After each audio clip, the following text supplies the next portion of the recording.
A lot of harm has been done by fundamentalist religion, and it's very important to face that.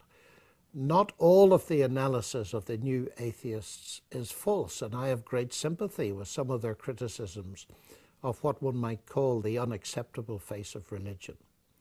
But I would make several points. The first thing is that they run into an immense danger by lumping all religions together.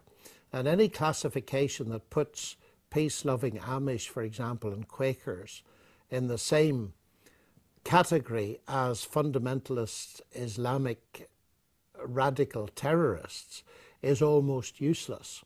I've been, in fact, quite encouraged recently to see that Sam Harris publicly distanced himself from this attitude in front of Dawkins and co. and says, until we learn to differentiate between religions, we're going to outrage, and quite rightly so, people of moderate faith.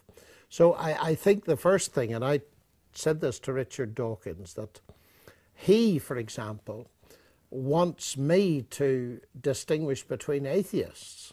I pointed out that Stalin was an atheist, so was Richard Dawkins. Would they want me to attribute the kind of atrocities that Stalin committed to them? Of course they wouldn't, and I'd protect them against that accusation. So if they want us to distinguish between atheist and atheist, I think it's only fair to demand that they distinguish between religion and religion. So that's the first couple of points I would make on that.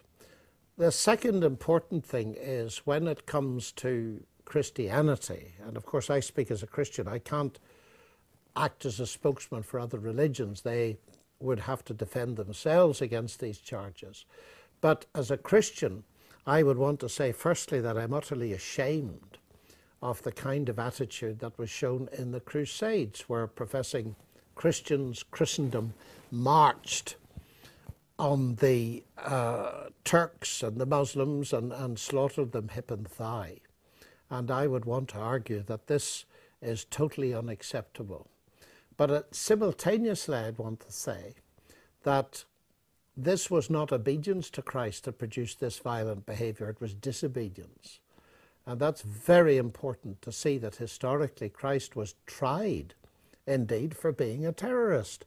He was accused of the very thing that the new atheists are accusing religion of, and Pilate, the Roman procurator, publicly exonerated him from it. So that to accuse Christ of fomenting religious insurrection is simply false. He famously said to Pilate that his kingdom was not from this world, and he explained what he meant by it. Otherwise, my servants would have been fighting so that I shouldn't have been delivered to the Jews. So the Christian stand, presumably, following Christ means to renounce violence. And I think it's immensely important to say that that's not true Christianity, it's disobedience to Christianity. But then we notice another and very important phenomenon. It seems to me the new atheists are very, very thin on their historical understanding. First of all, they want to make religion responsible for a great deal of violence and suggest that violence and cruelty lie at the heart of religion. But then simultaneously, they want to suggest that atheism had nothing to do with the atrocities of Pol Pot, Stalin and Mao Zedong, to name three of the leaders of the most atheistic regimes that the world has seen.